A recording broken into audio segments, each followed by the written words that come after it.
Welcome to the podcast. It is the Devin Gough and Friends Podcast, and I'm telling you now, you better buckle up. This show today is probably going to be one of the most insightful, one of the most jaw-dropping, one of the most invigorating conversations that you will have listened to in a very long time.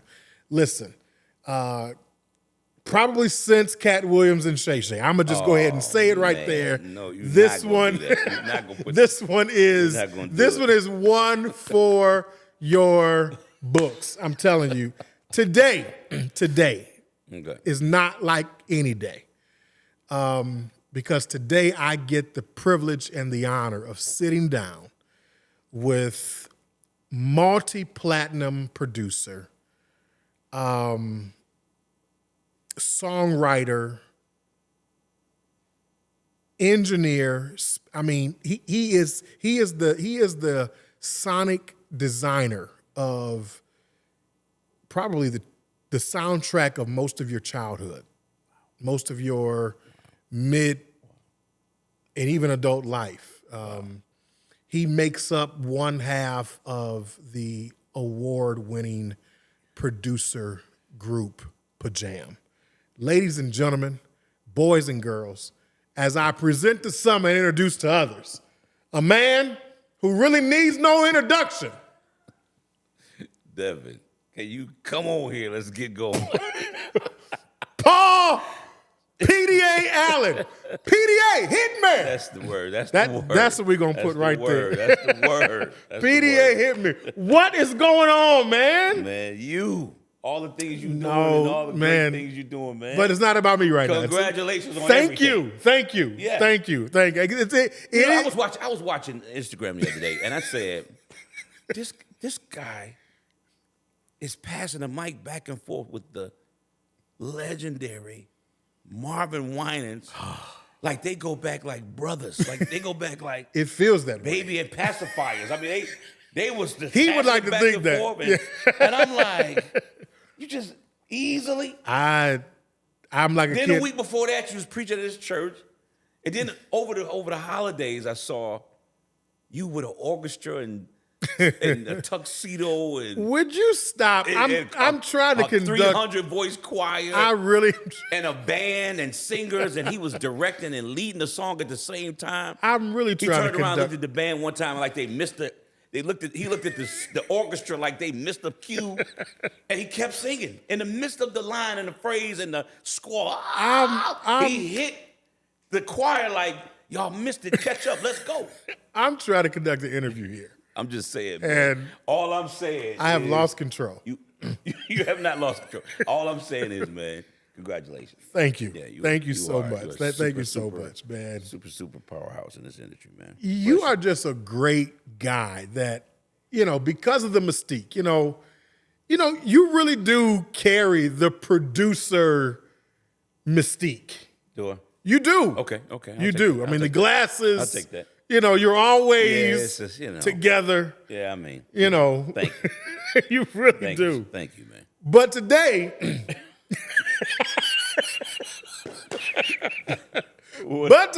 Okay. we're going to pull the curtain back a little bit. Okay, let's do it. We're going to pull the curtain back a do little it. bit. You do it every week at the shop. I'm curious to know, and forgive me right now, all of you podcast listener and podcast aficionado. This is not going to be pretty in terms of a structure. We just going to go for broke because this is my brother, and he trusts me to be able to kind of pry and let you guys see. So Okay. I'm curious to know something. All right, let's go. Out of all of the multi-hits that you have produced, Okay. right out the gate, All right. which one has grossed you the most money? Gross the most money. All right. So, gross the most money. Yeah. Because at the end of the day, that's what people really want to know. Like, All right. Well, it's kind of weird because I mean, you've produced for like we're talking about NSYNC. right. So that one I was going to talk about that one Okay. because the NSYNC record sold probably 12.5 million records. Okay, let's. Yeah, that's so 12 out of million. I didn't know the number. I'm sorry. It's like 12.5 million records worldwide. And the crazy thing is that we've always been afforded to own our 100% of our publishing and writing, so we never had to share it, and things of that nature. And so we've been the only two people in our tenure that asked for any kind of publishing or writers was funny. They almost two in the same in the two different genres: Patti LaBelle and Shirley Caesar. Patti LaBelle was like, "Nah, honey, I need my name on the credits, And then we was like, "On what credit? For what?" And she was like, "On the writer's credit or publishing credit, whatever y'all want to give me." Well, how much are you looking for? She said, "It doesn't matter. I just want to make sure my name's on there." So I think we might have put her in for like 5% or something like that, maybe, right? And then Shirley Caesar was a little bit more direct. So, children, and we're like, okay. It's been a pleasure. Let's take our picture, before we exit, the whole nine. And she was just like, I got to be on the publishing rights. Y'all got to give me something, And we was like, what you looking for? She said, well, I was thinking about 50%. He's like, 50? Pastor Shirley, respectfully, we don't do that. And so she was like, okay, well, 25. I was like, Shirley, we don't. So it went from Pastor Shirley to Shirley. Shirley, we don't do that, right? And so we agreed to like 10%, but outside of that, we've been able to keep 100% of our stuff. And so, 12.5 million records, but that's one song. That's one song. Some other albums. Now, see, people hear that number, 12.5 million. Right. One song. Right. For those that don't know, I'm not telling you my numbers. No. You're right. Okay, yeah. But I guess what I'm saying, just in terms, I guess, the rate in terms of music industry, that's public knowledge. Right. So, like, you pretty much know, and is it still like 9 cent or something like that? Yeah, whatever. Like that. Yep, absolutely. It's like 9 and some fractions or whatever. Yeah. And then you kind of multiply that over the course. So, Right. 12 and a half worldwide. Yeah. Yeah. That's a lot of people listening to your music. A lot of people, bro. The greatest, one of my favorite stories about them was of course, being in the studio. And, I was getting ready to ask. So were you actually a part of the? Because some producers, you send the track. No, it's like sight unseen. You're not connected. That story was remarkable. The album was done, right? And which album was this? This is the Celebrity album. Okay, all right, their final album, right? And so they had completed the album, but it was Grammy weekend. Went to the Grammys, and our manager, one of our managers at the time.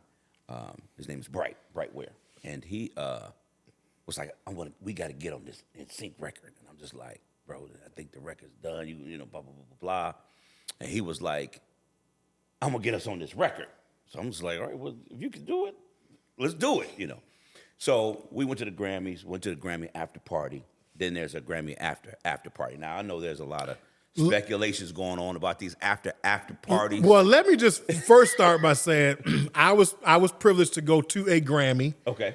And I was privileged to go to a Grammy after party. Okay. You have never seen a party. Listen, and I used to work for Quicken Loans. Dan Gilbert throws good parties. Yeah. Yeah. But you ain't never seen a party like a Grammy party. You ain't seen a party like no Grammy I'm party. just telling you right now. Yeah. But you went to the after. No, we didn't after go. party. We didn't go to the after party. Oh, okay. That part is where my manager went to the after party. Oh. He stayed on Johnny Wright, which was their manager at the time. And stayed with them and stayed with him all. I don't know if Diddy was there or not. I'm not sure. That's another story. All right. But so anyway, about 4:00 in the morning in LA, I'm already in bed asleep. Boom, boom, boom, boom, boom, boom, boom, boom, boom.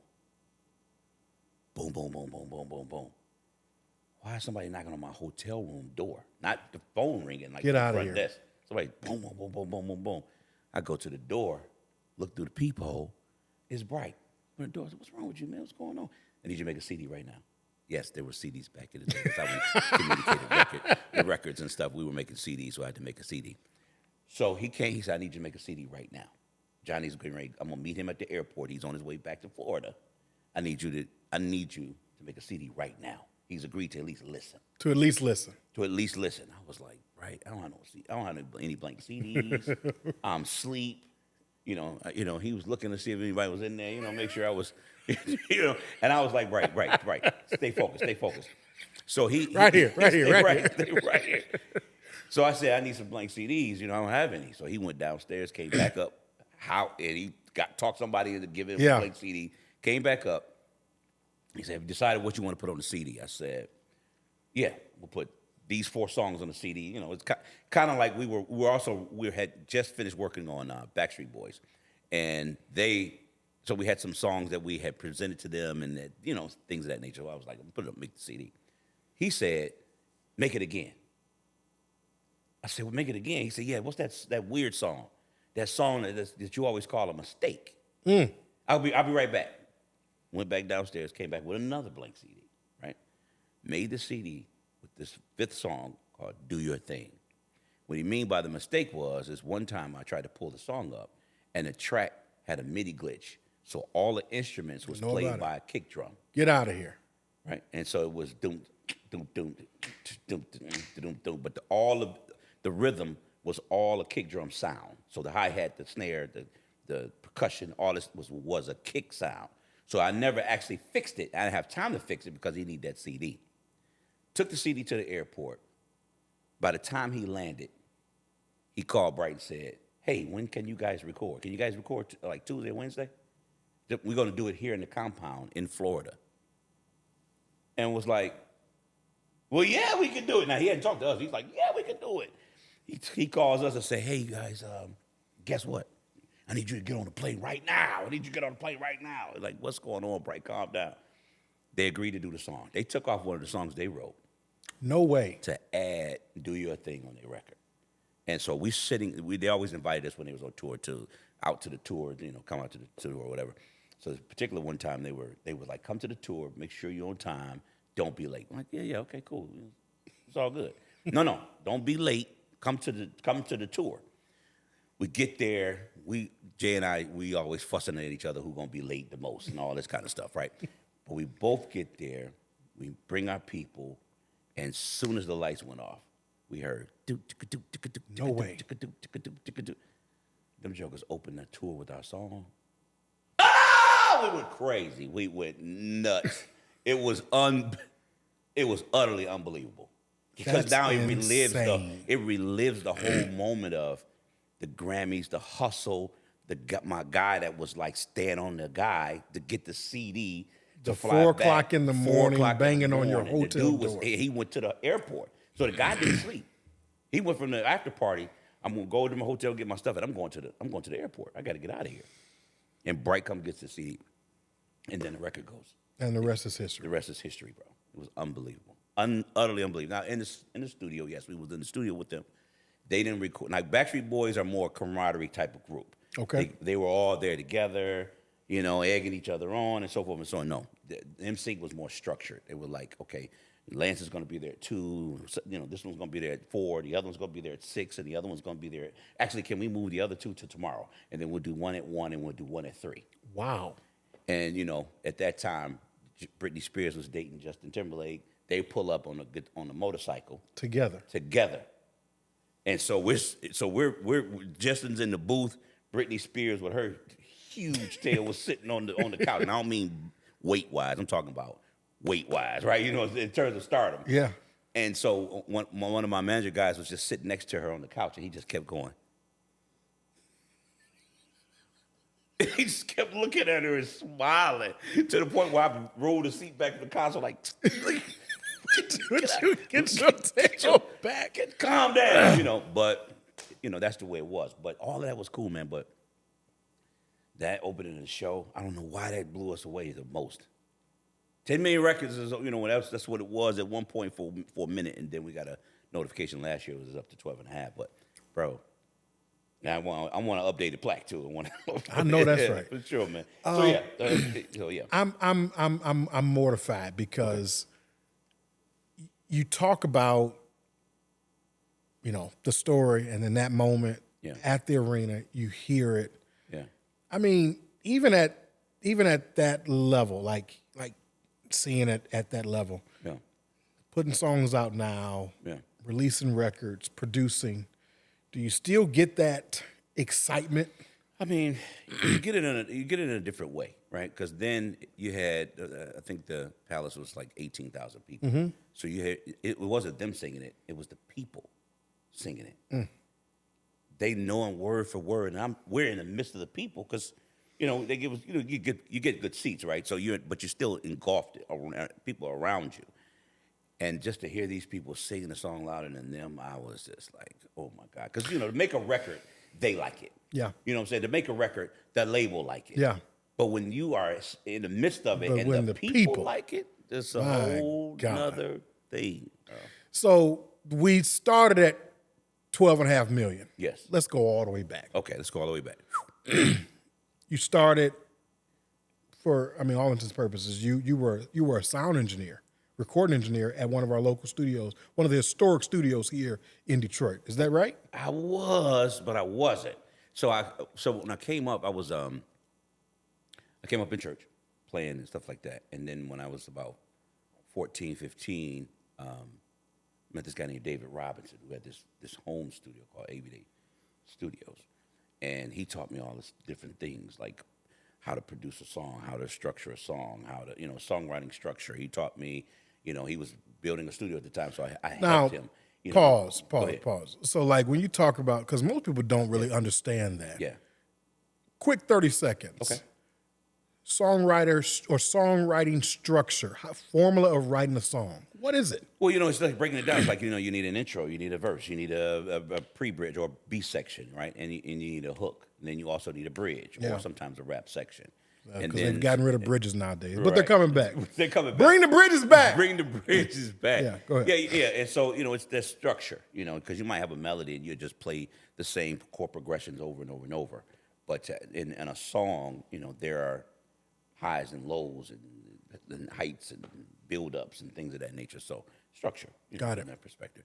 But I thought, playing was going to be my thing, right? Being a musician, but I didn't know that there was another world of engineering and programming and things of that nature, and just learning all I could. He allowed me to learn all I could, right?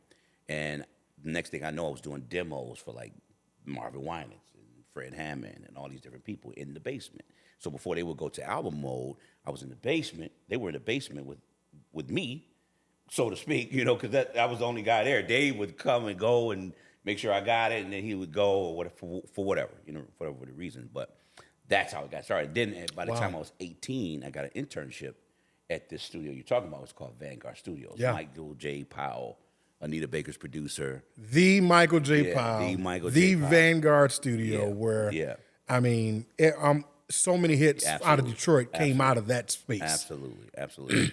And it was one of those studios where people didn't know Nancy Wilson would come in town, and then Randy Crawford would come in town. These are old heads. Yeah. People just wouldn't have a clue, right? And then next thing you know, you got Aaliyah, you got R. Kelly, you got Beyonce, you got all these different people, right? Aretha Franklin and Patti LaBelle and Gladys Knight, and just all these legendary people coming in and out of the studio. And you right there. And I'm right there, and it was crazy because, again, you don't know what I always tell people, learn all you can, right? Learn all you can, because you never know what's going to be your thing to get you into your thing. And so I went in as a programmer. So I was programming sounds and patching MIDI up to different, and creating these, these sounds, keyboard sounds or horn sounds or all these type of things. These are the things I learned in the basement at the studio when I was 15. Did y'all hear what he just said? He learned it in the I basement. learned it in the basement. While you were 15 years old. 15, 16, and 17. And then when I got to him, he used me because I had different things that I had acquired different skills, right? And so those things allowed me to finally get to what I wanted to do, which was produce, right?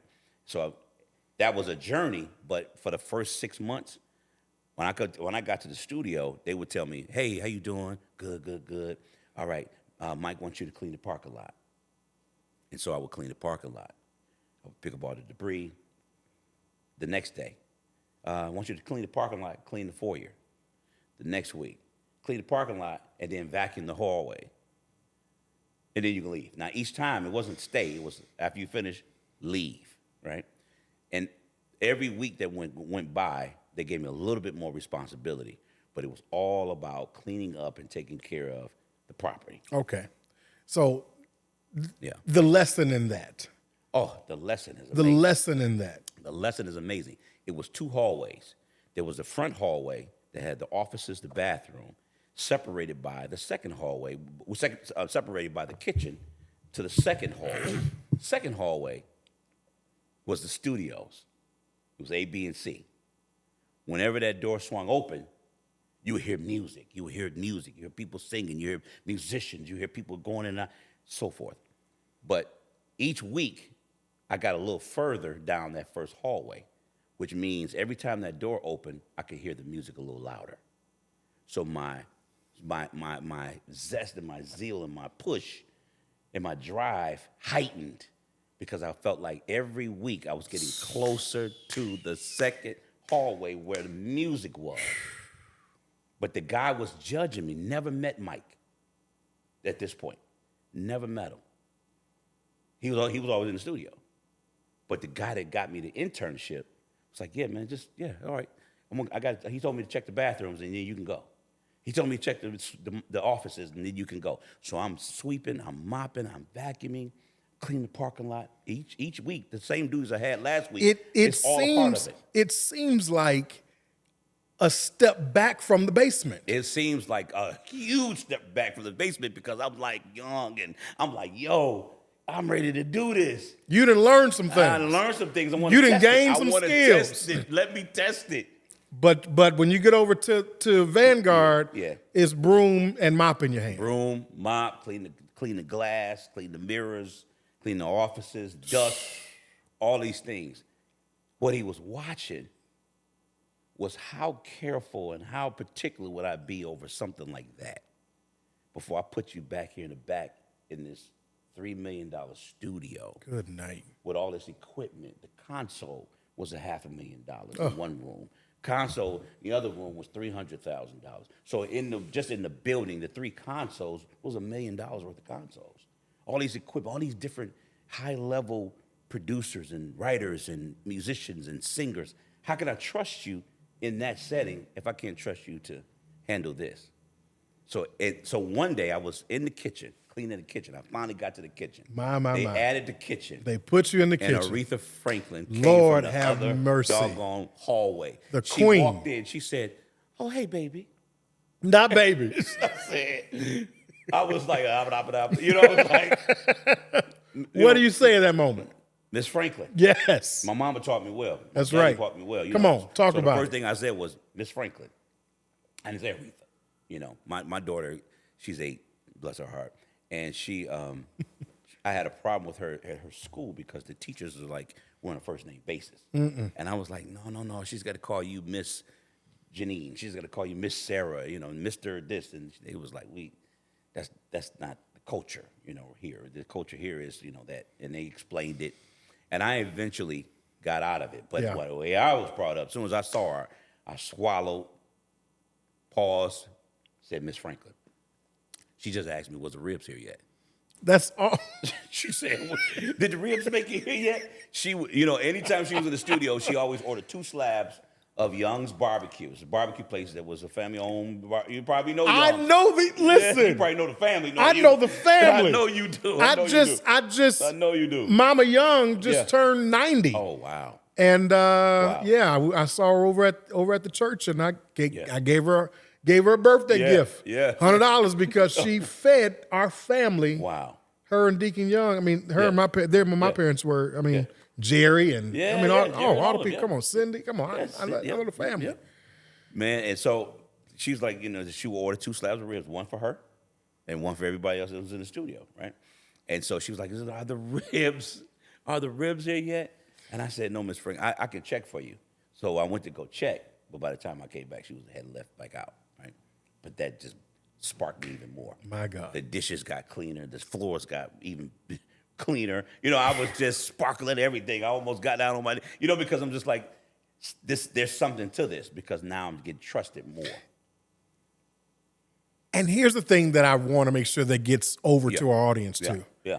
You were doing that for someone that wasn't even yours. It wasn't even mine. See, sometimes I wasn't getting paid. Oh, and wasn't getting paid. There's no. I said I was trying to get an internship. So that was a part of my internship is to do that. So for 6 months, and no pay, and I never saw her back to the studio. Now the day he asked me the day I got to the second hallway to vacuum, Mike finally walked out and said, "Put that away. Come with me." And when he said, "Put that away and come with me," he took me into Studio A, the A room, and walked me straight to the console and said, "Okay, Dave's got to go. You got to sit here." And I was like, looking around like, what? And he's like, yeah, come on, let's go. And I went straight to hit record. So I went from the broom, bro, the vacuum, The broom my first day meeting him to the button. to the button. Now ask me who was in the studio. Who was in the studio? With the button. Gladys Knight Oh, was in the booth. This is, dude. Now, for me being young at the time, that young, I didn't see it like, I was just like, oh, my mom and daddy be proud. Yeah. You know what I mean? Like, oh, okay. You know, because I'm like TLC and Yeah, R. Kelly. yeah. Well, R. Kelly, I know I got to say that softly, but It's all right. R. Kelly and, you know, Aaliyah, you Yeah. know, that kind of thing. You know, all these people that was coming up in the 90s, right? And so, nah, bro, he was like, look, let's go. She gave you an opportunity Yes. with the cream of the crop. Yes. Gladys Knight was in the booth and she was trying to fix something. And the guy, Dave, which was my friend that got me in, had an emergency. So he had to go get his kid. But that gave Mike the opportunity to see What you could do. what I could do, but what was my composure. So let me ask you a question. man. I mean, because Yeah. I think the backstory is just fascinating. Yeah. Well, you asked me to go there. I know. All right. I think it's amazing. I think it's amazing. Okay. But I want to go a little bit deeper. Okay, let's go for it. Tell me this. In all that, I mean, 12.5 million records worldwide, just off of one record or on one group, and your list it's a litany. It's crazy. But you start, and then you're sweeping with brooms and mopping with all that. Yeah. Miss Aretha Franklin walks in and says, Yeah. "Baby, where the ribs at?" Where the ribs You at? come in, put, hey, come here with me. Put the broom down, go Yeah. press the button. Gladys is in the booth. Yes. I had no idea she was there. But What's one of the greatest insecurities? Because somebody would hear your story and they would, like, man, Yeah. but are there insecurities that you have that you've had to fight through? Insecurities. It wasn't insecurities. It was more of being anxious. I was just a young thoroughbred, as it were, and I just knew that I had learned some things, and the Winans was legendary even then, the Commission and Fred Hammond was legendary even then. So for me to have been around them, BB and CC would do their demos in the basement, and so I was around people that were I considered like idols and great and all these different things. So I felt like I just needed a shot. So I was anxious. And I think that time period of being an intern had calmed me down, settled me down. And so when those moments came, it wasn't about the talent because I felt like I had it. It was more about my energy and my approach and my demeanor and my posture and things of that nature. Because it wasn't like, okay, come on in, young man, be a fly on the wall, don't say anything, be quiet. It was, I need you to hit record. So I appreciate that. I think what's so interesting about that, one of the things I tell a lot of guys that I'm mentoring is that you don't want to come out the oven too soon. That's right. But you don't know, though. When you're in the oven, you don't know. You don't know. You don't know what the time is when you're in the oven. You don't know what the time is. That's right. Yeah. Because the danger of coming out of the oven too soon is you may look done on the outside, That's right. but they go old school. They go get that toothpick. and they put it in there. That's right. That's and, right. And if you're ready, Correct. Cool. But if not, everything just begins to tumble and come down. Correct. It sounds like you had the right people around you. Right. and you stayed in the oven Yes. for the full amount of time. That's right. I sure did. Before coming out Yes. and getting presented Yes. for people to consume you. Yes. And now the world is consuming Yes. Yes. what you have produced and put out there. Yes. Your writing partner, your producing partner, Yeah. Jay Moss. the voice. Yeah. Jay Moss. Like they're really Yeah. see, I've been a J Moss fan since Last and Evil Days. That's wild. I had the cassette. That's wild, man. I was reading the liner notes. I saw him. I think that cover was like a street, night street time, Yeah, right? exactly, yeah. Yeah, I remember. I wore that cassette out. Yeah, man. Endow Me? Yeah. What? Oh yeah. Oh yeah. Last and Evil Days? Oh yeah. Good night. I mean, yeah. he could do no well, even before then when it was Bill and Jimmy. Yeah. I got these shoes to put on my feet. right. I mean, I've been a right. fan. Tree of Life and all of all man. those great moments, and he was just like his voice was just iconic. Correct. So you guys connected, Right. and what was the purpose behind you guys? Like, how did you guys get together? So in church, we came up in the same. We was Church of God in Christ. So. Well, you can't just join in, You huh? got to be born. You got to be born there. Yeah, man. And so I always saw them, and I was just like, I saw them in a midnight musical one time, the Moss Brothers. Oh my God! And I remember saying I was like 12, maybe 13, maybe, and I was playing at Anderson Memorial, and so they were at Anderson Memorial Church in Michigan, Detroit, Michigan, and I remember saying I'm gonna play for that guy one day. That was my mindset. Wow. I'm gonna play for him, And it wasn't like I'm gonna join the group. I'm gonna Yeah. play for the group. I was just like, I'm gonna play for him one day. It was him, and there was another guy named Paul Barksdale. Right? And those two guys, I was just like, wow, these guys could be superstars. Wow. I'm 12. I'm thinking they could be superstars. But I was just thinking of playing for them, right? So some years passed, obviously, and then in the basement, the guy that was my friend, David, that owned the studio, also had a little small record label called Everyday Records. And so he had signed some local acts, James Moss at the time, the Futch Brothers. Yes, sir. And a couple other people. And so he had me working on the Futch Brothers, and he had James at the time working on the Futch Brothers. Got it. And then we just kind of linked up at that moment. That was literally our first project together was the Futch Brothers. Futch Brothers. I could hear Nate, Joe Futch now. Yeah, yeah. Yeah. Yeah. I had J Moss, PDA. Yeah. That's my guy. Okay. Yeah. Wow. That was our first project together, but not like together. We just collabed, right? And so I don't know, that we just matched and clicked, and then of course our journey finally linked up really, really, really after that. But and then well, I would say okay. that's when Pajam happened. But Yeah. because I know a little bit of the story now, Yeah. that's not when Pajam happened. So was I not. thought Yeah. Pajam, Yeah. probably like most of you out there, I thought Pajam was Paul Allen, and then Jam, Jimmy. I just gave him an A for a middle name, Moss. I'm like, J. Allen Moss. What is his middle name? Does he have a middle name? He does. I'm not going to tell you. It's Laurel. It's not even an A. It's not even an Good night. I was so off. I thought that was what Pajam was. Yeah. And that's not what Pajam is. No, not at that time. It was not that. It was Not at that time. No, not at that time.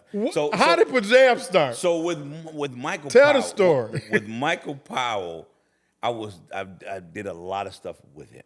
Okay. And I went from the intern piece up to his right-hand man. Wow. Right? And so it was a progression, right? But and I remember getting my first plaque, and it was Patti LaBelle's Burning record, and I gave it to my dad, and I want my record back, Dad. You say this so casually, I want my record back, Dad. And so it was, and I was just like, but the biggest thing I learned from Mike Powell, all these great things, all these things that skills that he was able to teach me and refine me, was start your own. It's good to That's how my dad was. We don't work for someone else and have do all your these own. things and have, achieve different Yeah. things.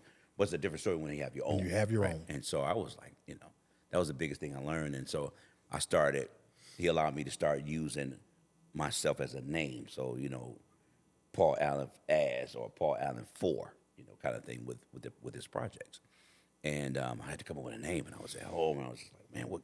I got to come up with a name. And at the time, I was just writing down stuff. So I took initials from different names, and that's how I created Pajam, because I wanted it.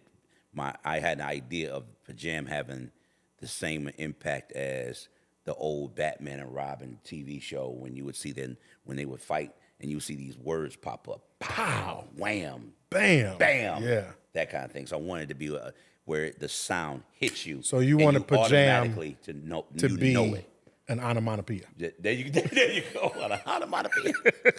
But I wanted it to, I wanted the sound to be like you knew it when you heard it. You created your own onomatopoeia. You That's created your own. Yeah. Bam. Yeah, Wow. that was the Pow. idea. That was the idea. Wow. Yeah. And then this other guy, which was one of my partners for a while, was working at this ad agency. And then here again, James being my friend, he was doing all these commercials. He had all this work for us to produce. And so I was doing some, Fred was doing some, BB was doing some, and I got James in to do some, right? And Kayla Parker at the time. Right? Now, first, do you understand what he just said? He says, Yeah. I was doing some, Fred was doing some. Correct. Talking about Fred Hammond. Fred Hammond. BB was doing some. Talking about BB Winans. Yeah. I mean, this is gospel, not just Detroit royalty. That's right. This is Gospel gospel royalty. music royalty. True. This is really music royalty, really, because gospel sets the standards for so many other genres. But I mean, and then you got brought in Kayla Parker. Yeah. But now, Right. I got to give a little bit of story, 30-second story Please. about this. So he was the guy that was over the ad agency and bringing these people in. BB would bring in like a whole bunch of people. Budgets was 20 to 30,000. He was bringing in a bunch of people to produce these commercials, right? Help him with these commercials. So he would bring in musicians, he would bring in singers, and things of that nature. Fred was doing the same thing. So one day I said to the guy, I said, look, what if I showed you? How much you spending on these commercials? And he was like 20 to 30,000, depending on what campaign, right? And so I was like, I tell you what if I showed you how to keep half of that in your pocket? And he said, well, how you gonna do that? I said, well, let me do a commercial. And if you like it, then we'll work out the arrangement. If you don't, you have to pay for it. What you have to lose. Yeah. Right? My thing was, sorry, Fred, sorry, BB. I mean, because it sounded like a great undercutting right now. It was. I mean, that was 'cause y'all never did any more. Y'all want to know why y'all never got any more calls about those commercials? I started doing them more. Good night. It's facts, right? And so I did the commercial because what I realized is y'all bringing on, BB was bringing on an ensemble. Fred would bring in, or he'll sing them himself. I was like, I got Kayla. I'm gonna play all the music. I did all of it, right? So all of it. So instead of bringing all these musicians in, I just did it all. I recorded it all, right?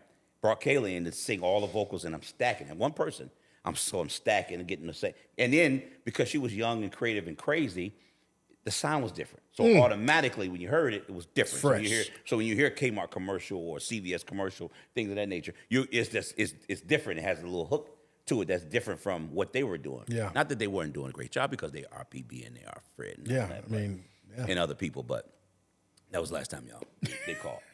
And so then plus the guy was able to put the other half of it in his pocket. in his pocket. That's how I brought in James. I brought James in the same way. I keep saying James because Pajam created the J Moss.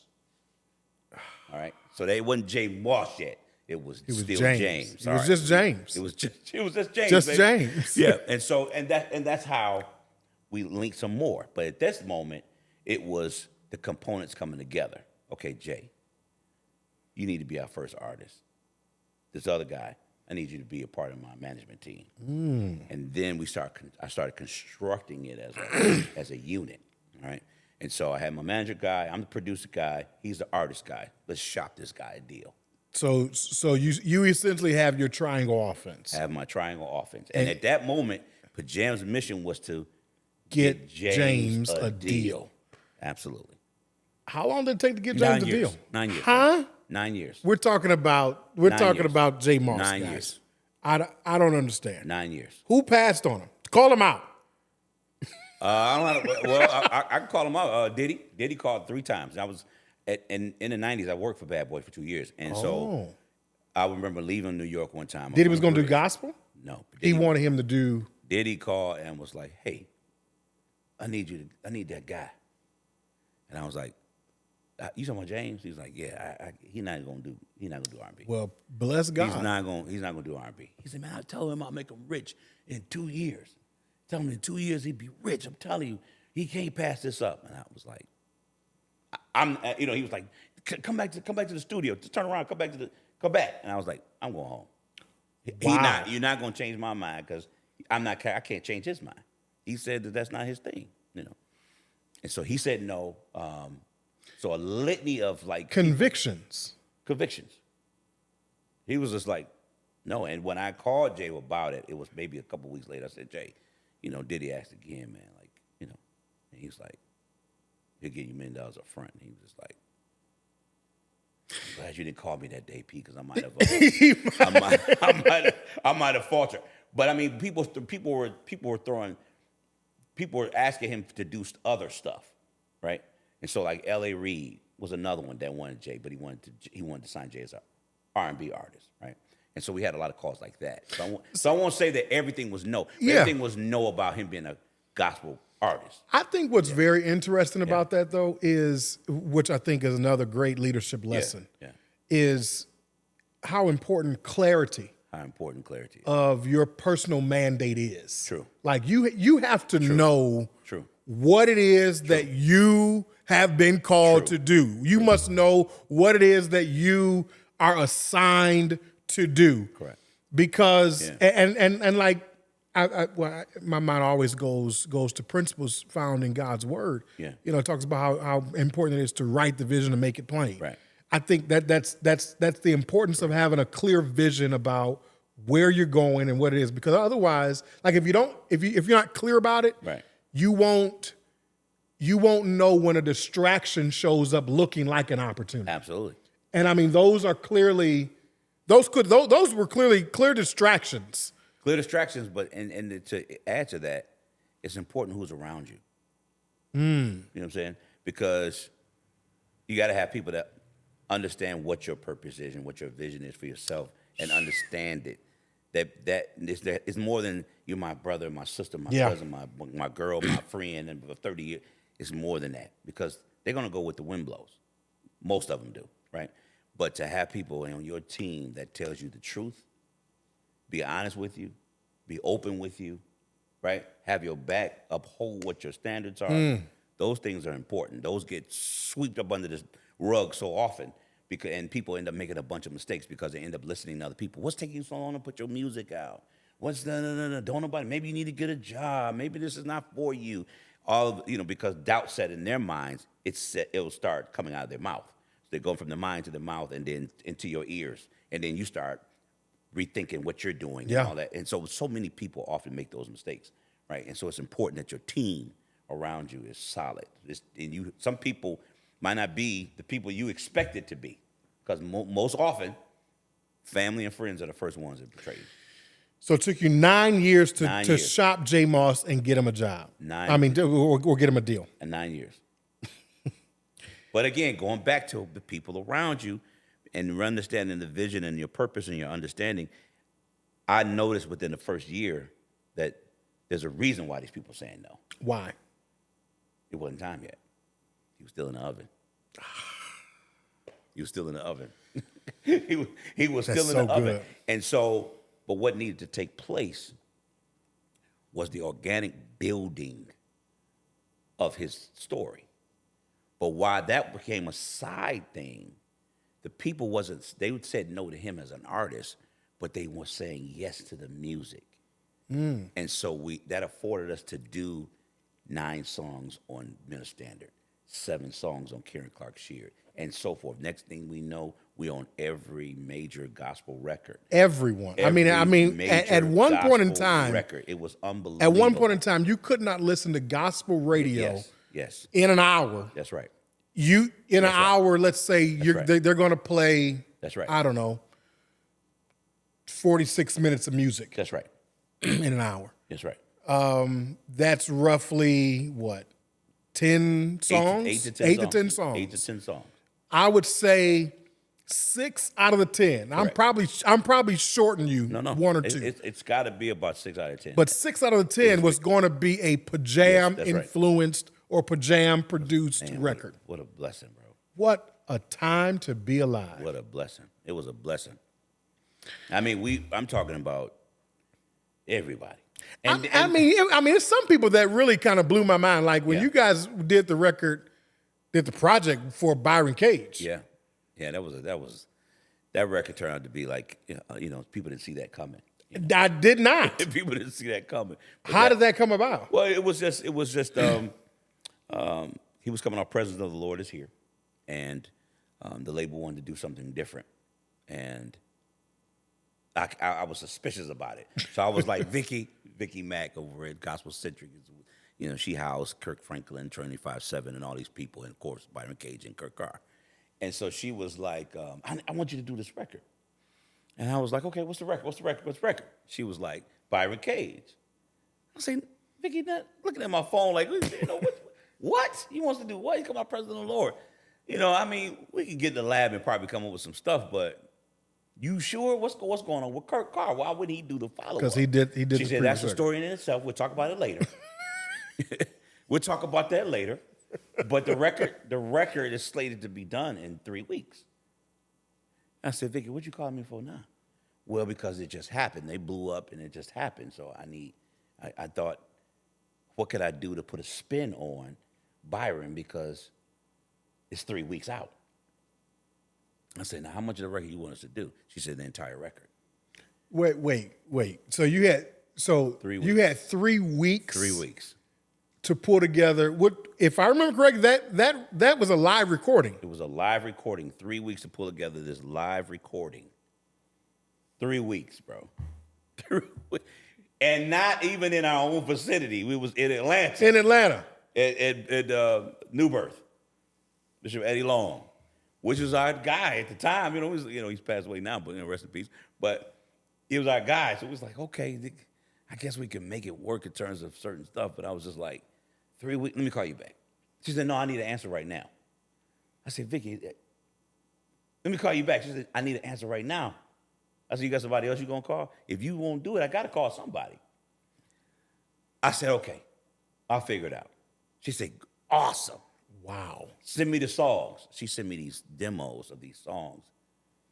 And I was just like, oh boy, right? Wow. And people, they write, some writers just have a good idea, right? And they put it down the best way they can. And that's how these songs came. It came the best way they could, right?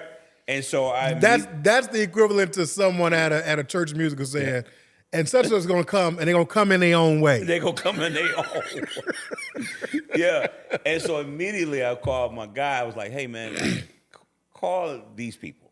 So I had him call Bill Moss. I had him call Terrence Palmer. I had him call Dana Davis. Wow. And I was just like, see if we can get the core. See if we can get that. If we can get that, I think we can pull this off, And then Dwayne Woods was doing vocals. So I said, Dwayne, you going to be on this project? He was like, what you need me to do? Boom. All right, we need these singers. All right, got with Byron. Byron, Dwayne, what's the singers, right? Then we moved from that first week to the second week to actually having demos done of these songs, right? So the musicians could learn them, singers could learn them, and so forth. That third week, lead street week, we went down to Atlanta, and we just did rehearsals up until the showtime. Wow. Yeah, and it turned out amazing. But that I will bless the Lord. Now we wrote a song called "We Love You" that was really awesome. And that was awesome. Yeah, it's one of my favorite songs we've done. But that I will bless the Lord, man, just jumped out that gate and just shot up to number one. Garnered him his first Grammy nomination. He hadn't even had that for Presence of the Lord. Wow. He won Song of the Year. He won Record of the Year. He won Male Artist of the Year. That next year off of that to where we ended up doing his next record at the Apollo in New York. So, yes. Good night. So, yeah, man. So, but these little different little pit stops along the way, it's just like God was just driving that thing the whole time, you know. And we were also doing R&B and pop at the same time. So we doing all these different things. I was getting ready to come over to that lane. So even while y'all were doing this stuff in the gospel, I mean, Boys of Men, Drew Hill, Destiny's Child, Cisco, all that. Good Lord. All that. Would have been Usher, but we got impatient. I heard about that. Yeah, so we got impatient. We sent this record called Without You to Usher. And Bright was like, Usher got it, man, and he's listening to it. I said, okay. L.A. Reid loves it, but we got to see if Usher's going to love it. I said, okay. But I also sent it to Cisco. I said, well, what'd you do that for? They called back the next day. They want it. They want it, and we can send us plane tickets for the following day to fly out to L.A. to cut it. Get out of here. So we said, yes, Cisco's coming off the Thong song. 5-6 million records sold. It was like Usher, Thong, Usher, Thong, Usher, Thong, Usher. All right, we're going with we're going. Y'all went with the thongs, dude. And when we finished it, got back, mixed, turned it in. Usher called back, and his people called back. It was like, yo, we want this song. It's like, it's gone. Ouch. Gone, bro. And his next record went 10 million, which was Confessions, and then. Wait a minute. Wait a minute. Yeah. Wait a minute. Yeah. You mean to tell me yes. that if you had waited a week, 7 days, 7 days, Tony Braxton, and not a word from you. If you had waited 7 days, that's the difference between 7 days. Cisco album sophomore project, which went platinum. But it wasn't Confessions. Now listen, platinum. Cisco, platinum. That's still awesome. It's awesome, but it wasn't Confessions. It wasn't Confessions. It wasn't Let It Burn. Yeah, it wasn't Confessions. Because on a record that goes 10 million, all your songs are known. On a record that goes platinum, you only have one or two hits. So, say that again for the people in the back. you heard me. Rewind it, but yeah, that's man. So you have those moments along the way where things are moving so quick. But the key is to not get anxious. All right. At any stage. So I gotta ask you. Sure. Because you're married. Okay. Let me tell you something. You got. Your wife. Like y'all kicked your coverage, brother. I'm just telling you. I mean, You outkicked your coverage. Keisha's a bad jabba. I remember coming to, I think it was Jay's album release party for the very first project. Yeah. And y'all walk in. I'm like, me and all my boys. We young cats. Yeah. Like, man, like P's wife is something else. Yeah. But you're married. You got children. Right. How did you keep it together in the midst of all of that? Because there's a lot of moving pieces as you are navigating through, breaking a new artist, producing for all these megastars, being in these rooms, being in these spaces. Right. How do you keep it together? God, number one, and communication, number two. I was taught early to make sure when you're home, be home, right? It's more about quality than quantity. And I had to learn that, but it became the staple of the background of our relationship, just being able to, in the moment, spend as much quality time as possible. I contend, and I've said this. Because people could say, bring them with you and do this and bring them apart, but, that only goes so far. Yeah. Because, most of it is waiting around. A lot of it is, sitting in the background, being, quiet or whatever. So the newness of that wears off, right? But it's the moments that you spend that you do get a chance to, and the vacations you take, and the pauses you take, and things of that nature. I have said that next to, of course, I'm a believer. Right. I've trusted Jesus with my life. Right. That was the first and most important decision that I've ever made. Mm-hmm. The second most important decision that one will ever make is choosing their mate. Mm-hmm. Because that is the one that can either propel or derail your whole purpose and life agenda. That's right.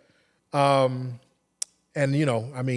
I was saying that about you, but I'm the same way. I mean, I literally, I married up. Yeah.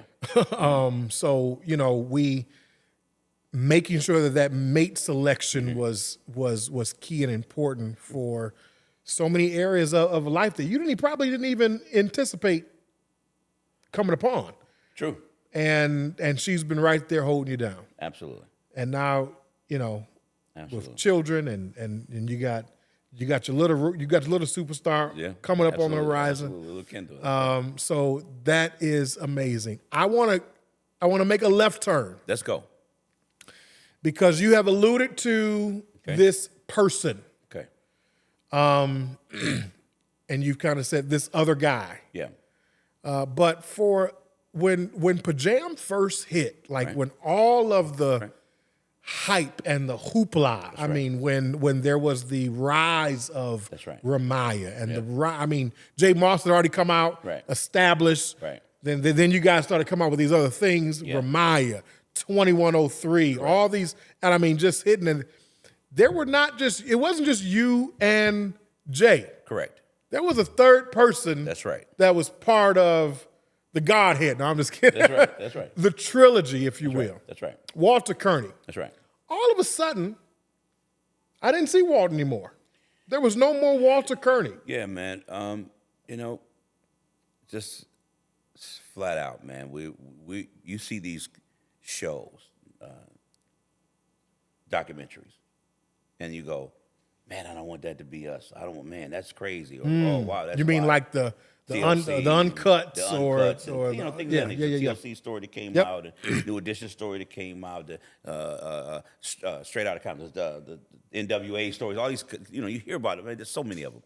And, to become a cliche, it's another level. And so you didn't see him anymore because we found out that we had became a cliche. And, you put people on a team so that their purpose is to be a watchdog for others.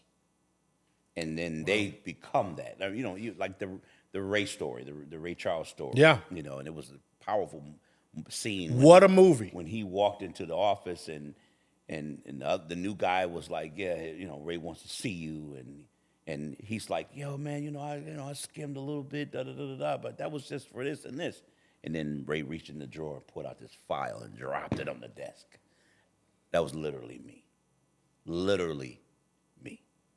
I reached in the desk and pulled out crates and boxes of just how long this kind of stuff has been going on. And so you do know that when you're the producer and you're the writers and then you're artists, you're at the top of the group's higher paid. Sure. Right? And so that there's other, the other people are not in their positions.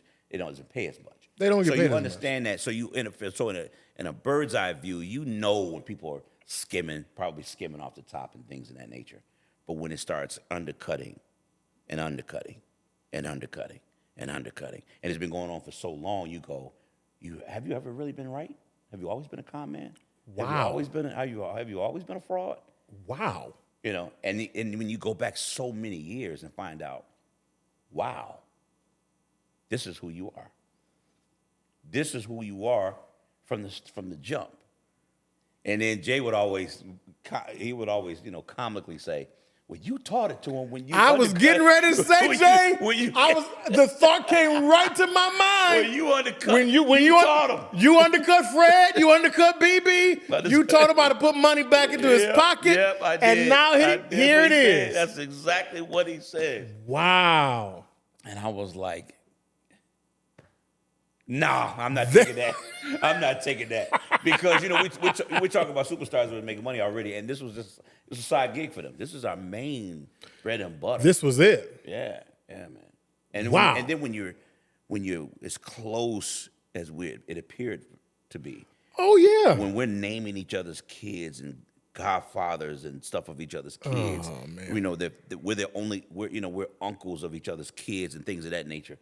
It appears that it's a close-knit family. It just gets real murky. But it gets crazy. It gets crazy because remember, going spiritual, in the beginning in the garden, the snake had to con Eve into thinking he was a good guy. So from the get, she just thought, oh, it wasn't like hey, you should do this, and then automatically she just turned. I don't believe that. I believe that it was a courting. It was some type of trust that was going on for her to go to Adam and be like, hey, we need to do this. This is what he said. And so I feel like that was the same thing, man. Just from the beginning, he was who he was. He is who he is. Wow. And bro, we traced back years and years. Years. I'm talking about 20 years. No. Yeah, or more. It's just pulling, grabbing, skimming, all the kind of. How did you find it out? Well, before I get to that, okay. When you go to like you mentioned my group Ramaya, right? Yeah. Ramaya was a female group that was Beyonce's first sign as her and her father's label, right? Music world, and they took them on the road. They did all these wonderful, fantastic things as a gospel urban group. Yeah. With Beyonce. Groundbreaking. And it was groundbreaking. I mean, it was opening for Destiny's Child all over the world, right? And so, and then you go back and you find files that he would tell us or tell the group that, okay, yeah, the gig was $3,000, but it was actually 12. You know what I'm saying? I'm talking about that kind of stuff. You know, Good night. Yeah. So the group's going, okay, we a new group. We're not making any money. It makes sense. But because they were who they were with, we were able to charge more. But we didn't know. He knew, right? And so it was just, and he kept that going the whole time. So every artist we've had, every artist we come in contact, to the point where, what you say, how did you find out? I started paying attention differently. Because at first it was like, something's not right. See, there's a lesson in that too. Yeah, it's like something's not right. It's a red flag. Yeah. But again, when you're rolling and the machine is working, you're thinking at some point it'll be okay. Well, you try to give it some benefit of the doubt, but the flags are still there. Even with the benefit of the doubt, the flags are still there. Wow. They're still there. Happens in many people's relationships. Yeah. Across the board, the red flags are there. We choose to ignore them. It turns out to be our fault because they're there. We ignored it. And then Jay and I even talked about some weird moments. And then he would say to me, man, it's not time yet, P. Or I may say, it's not time yet, Jay. And we just keep chugging. But we're thinking like it's just a skim off the top. It's just a little bit here, a little bit there. Oh, he forgot to tell somebody about their check. Okay. Things of that nature, And come to find out, man, it was so deep. And this wasn't no skim off the top. There was no skim off the top. This was the ripping of the roots. Yeah. Wow. Yeah, when you're getting into when you find out from labels and publishing companies that your name has been forged, so that the checks and the monies can go to a different company. No. As if we signed it over to this other company, and this other company happens to be his company. And so I'm talking about stealing on that kind of level. So I'm talking about stealing, and it's not skimming. No. Because skimming is still stealing, but it's a deeper thing. I mean, but when our artists would come to us and go, hey, is there any way we can stop making this little chicken money? It was like, what are you talking about? It's a little chicken meal money. It's like, we're going out for a weekend for 3 or 4 dates in 3 different cities, and we come back, and a couple of days later, maybe a week later, we get a check for $200 a piece. There's 3 people in that group. So you guys got $200 a piece? What you mean you only got $200 a piece? We just got $200 a piece, man. That's it. Show me. Now, from now on, come to me, right? That I always felt like everybody had their position in our trilogy to handle certain stuff. I have to be creative because as a visionary, I'm trying to see everything. Yeah. For different areas and different pockets for everybody, for our writers, our producers, for our artists, our upcoming artists, the ones that were out, and then of course what's paying for the whole thing is then staying busy and active on producing and writing for other people. Right. And so that's active. So I want to stay as creative as possible. But when they start coming to me with these Well, you probably already know. It's your company, Pete. You already know. And I'm like, well, no, I don't know. Tell me, you know. And then when, like I said, they say something like, yeah, I got $200, a weekend, man. Can we just say no to some of this stuff? I mean, this is our second album. We coming off Cover Me. Cover Me is a huge record, the top 3 record in the country for 30 weeks. Yeah, yeah. You know what I mean? Yeah. And we talking about with duet with Fred and Smokey Yeah. and Jay on this record. Big record. Big record. We're doing these chicken circuits, man. What's going on? I said, well, let me look into it, And come to find out, he would tell us, like, yeah, man, the people not paying like that, So that took me to, before you lock in any date, send me the contract. Send it. Send me the contract. Let me look at it. Now, mind you, it started off with CC me. But the CC thing was like, oh, I forgot, man, my bad. I'll send it to you, right?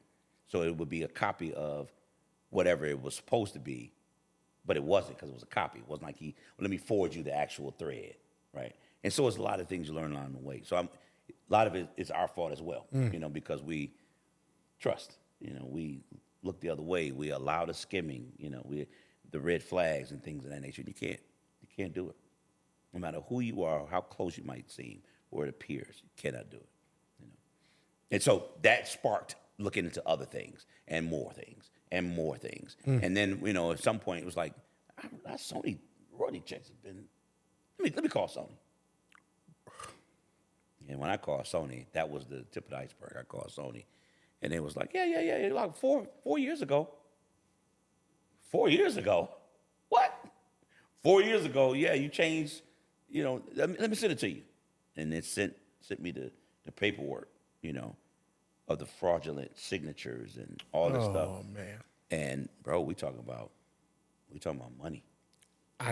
We talking about a lot of money, bro. We're not talking about skimming off the top of a couple $1,000s. We talking about millions of dollars, And people, because I've told this story, and some people go, well, man, you guys were blessed. You must be making so much money that, you wasn't paying attention, and it just, I said, well, thank God for that. But it's still our money. Absolutely. It's still our money, And so when you start getting over 3 million, over 4 million, and we're still unboxing and still, looking into these contracts, looking into these dates and things that was booked and all this kind of stuff, man, he found a way to completely mastermind the monies to lead to his pockets. All his kids is in college. All his kids is in college. All of them. So I always say, well, we was blessed to be able to put your kids through college, because you couldn't afford to put your kids through college. You couldn't do it. And I went through my anger stage and crazy stage, and Jay went through his crazy stage and anger stage, and thank God it was at different times, because the other one calmed the other one down. But it is what it is. Was there ever a confronting? So Jay didn't want me to confront him in person. He felt like it was unsafe for him, right? And it was. Because you were ready to go there. It was going there. It was going there. Yeah, I mean, I had plotted in my mind I'm a visionary. So planning is part of my whole makeup. And I had all kinds of ideas and things. I mean, just being honest and transparent, man, it was crazy, to realize, bro, you. And so when I talked to him on the phone, last time I spoke to him, and I said, I'm going to give you 10 minutes to tell me something, and for 9 minutes, he didn't say a word. So the 10th minute hit, and I looked at my watch, and I said, all right, man, so you don't have anything to say? He said, what can I say? What can I say? I don't know what to say. So for another 10, 12 minutes, I just told him, I need this, I need this, I need this. And it was stuff like your IDs and all this official stuff, and I need all this documentation, and you're only going to get this one opportunity to do it. I'm not going to chase you for anything or anything like that. So just turn it all over, send it, and don't come back by no more. We don't want to see you no more. And then he said, but, stuttering. I said, but what? I'm thinking, but man, I'm sorry. Right. Man, let me explain. None of that. None of that. He said, what am I supposed to do? I said, I really don't know. And I was in a calm voice. I'm talking calm now because I'm trying to bring myself to that moment. And it was just calm. And I said, man, you don't even have the decency to just start with the ABCs of relationship. The number one thing is, I'm sorry. Yeah. That's what you want to hear? It's too late now at this point. Oh, that's what you want to hear, P? Man, I'm sorry, man. I have to tell you to say, I'm sorry. I got to ask you to explain. There's no explanation. That's why you have nothing to say. There's no explanation. You knew you got caught and you was pissed about it. He was pissed. And what happened this particular day that I talked to him, I went to the office early. And when I got there, I saw the mailman. So the mailman was putting the mail in a box. I went to the mailbox. And while I'm walking from the mailbox to our building to the door, he's pulling in the driveway. He's pulling in the driveway because he's trying to get there to get the mail. To get that mail. When he saw me, he was like, what you doing? I was like, oh, I just grabbed the mail, da-da-da-da. Oh, man, I'll get that. I said, no, I got it. So he waited. He waited in the car. I went inside the building. Came back out of the building. Got in my car. Drove off. He went in the building to see if I left the mail. I opened up the check because there was a check in there. It was $320,000 check. I'm saying this. That's how it was. That's how it is. Open up the check. And I'm going, that's why you got here early. You was trying to get this check. You was going to take this $320,000 check. Like you've been taking all the other checks this whole time. When my artists and writers are asking me, how come we not getting paid? Where's our money at? And I'm thinking he's handling all the people. And I'm like, bro, you're not handling the people? Well, P, they owe for this, they owe for this, they owe for that, they owe for this. Not the writers. They don't, not them. They don't owe for nothing. Writing is writers. You automatically get that. That's a separate thing if it's production and this and that. But writers, that's their money. Artists, when you sign up to book them, not royalties, but when you sign to book them somewhere, they do their money. What do you take? What's all these fees and stuff you take off the top? You kind of remind me of an insurance company or some of these places out here. I mean, fees you to death. Listen, DoorDash got a whole bunch of fees. I tried to buy a Dave's double. Yeah. Through DoorDash? Yeah. I should have bought a Buddy's Pizza. I should have bought. I'm just saying. And so I'm just like, and that day, I called Jay from the car. I said, that's it. So when I called him, and that's when we had the conversation. I said, so just get out. In fact, you don't have to get out. I'm going to do you one better. Just relinquish all of the paperwork, all of the documents, things of that nature, because we got to get this stuff out of your name. So that's going to happen. So whether you do it voluntarily or not, it's going to happen, right? And, while he was in the building, I sent movers. I called the landlord. I said, hey, today is our last day. We out of here, And he's like, wait, what? And I was like, yeah, we out of here. He said, well, wait a minute, man. You guys owe me for it's like 6 months rent. So you haven't been getting your rent? No, we haven't been getting the rent either. Had a finance guy call one day and said, Ernie, what's going on, man? Da da da da da da. Saying names and stuff. This is crazy. Y'all stopped using us like 7 years ago. You didn't know that? Well, I do your personal stuff, but I haven't been doing the company stuff in 7 years. You haven't? No. Life insurance. Life insurance set up. We're paying the premium. Hey, take that out of the such and such check. Da-da-da-da-da. Deduct it. Da-da-da-da. Make sure we just pay the premium every year, just one annually. Come to find out, premium ain't paid in 8 years.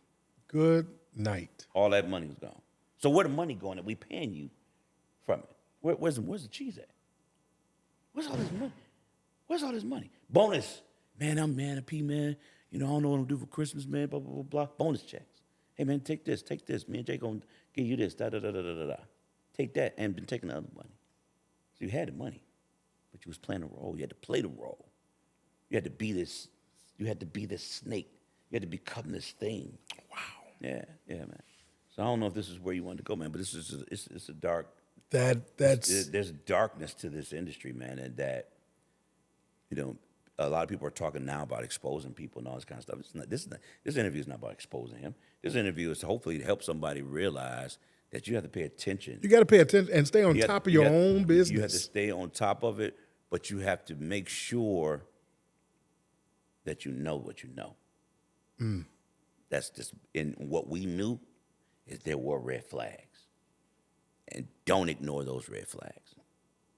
It's like relationships in any kind. Yeah. You see those red flags, don't ignore them. Take heed to it. Act on it. Find out what that red flag leads to. Because we became the cliche, bro. So now, present day, yeah, it's you and Jay, and now I see you in the studio, yeah, with new up and coming artists. Yeah, man, yeah. So we got new artists, got some new TV shows, got a movie in the can, about to shoot another movie. We just doing what we want and having fun. And we've always had fun. Yeah, but it's just a different kind of fun, because then it was like the hustle and bustle. And one thing we get another, and another. And so you're just in the thick of it. Now it's like, almost like in a more seasoned, relaxed state where you just kind of just like, okay, we'll do this, we'll do that. We don't take on a bunch of artists like we were at the time, but it's selective. And so this artist, Tyler Swank, is a pop artist. He's 20 years old. He's a songwriter, good singer, musician as well. And he's got a great story. He's a great storyteller through his music. And so we're excited about that project. How does it happen when you are at the top of your game, writing for everybody, getting requests from everybody? Right. Does it just stop? Do they just stop calling? Like I think about Neo. Yeah. Like at one point in time, he kind of like was you guys, Yeah. I mean, everybody. Oh, yeah, absolutely. Listen to a radio set within an hour, you're going to hear 5 or 6 of his songs. Absolutely. But now it's like, no more. Same way back in the 90s, you heard that Crystal Road sound when Babyface and Ellie, when you heard that sound come, you was like, oh, that's a LaFace record. That's right. And then you just don't. Yeah. What happens? Like, how does that? It's seasons. You have your moments. Everybody have their peak moments, things of that nature. It just depends on how you ride it out. And Timbaland was big on certain beats, and sound, right, and his sound. Like you said, Babyface and LA was the roads and things of that nature. And their writing, reached all kinds of genres, right? And so that's how we learned to be versatile. And so. But we were versatile, not just in music, just in all things creative. That's why I mentioned TV shows. I got you. And movies and things of that nature. We're not doing as many artists because, if you think about it, back then it was a whole bunch of R&B records and R&B artists with real deals and, pop artists with real deals and hip-hop artists with real deals. Now these people are spending most of their money out of their pocket. They're independent. And so so most people are, whoever they're around, that's who's doing their production. Whoever they coming up with, that's who does their production. And so outside of some of the mainstays, like Taylor Swift that's been out here for almost 20 years, Beyonce's been out here almost 30 years. Besides those type of people, everybody is pretty much self-contained. I mean, Billie Eilish, her and her brother do all of these stuff pretty much. It is just what it is, And so they're going to take their production and keep it to themselves because now it's a hit, And so that's the kind of thing. So we not only did we reach our peak, but it also at the same time, the shift change. It was a shift change in music, in the art form, and how things are done, how things are being made, how things are being created. It became independent. And that independent muscle, the budget goes away. So now these people that are independent will call and ask us to do stuff, but they don't have the budget, you know. And so most of the time we will say, we can't do it. You know what I mean? And so it didn't stop. It's just things changed. And so we had to say no more, you know. And in saying no more, we started investing in other things. Yeah. You're a very smart guy. Well, you know, thank God for that. Yeah. Thank God for that. I'm impressed because I learned a lot today, and I'm sure that our audience learned a lot, take away a lot of things, because, I mean, there's certainly so much in that to help you not just navigate life, but navigate business, navigate relationships, navigate conflict, navigate having hard decisions to make. Right.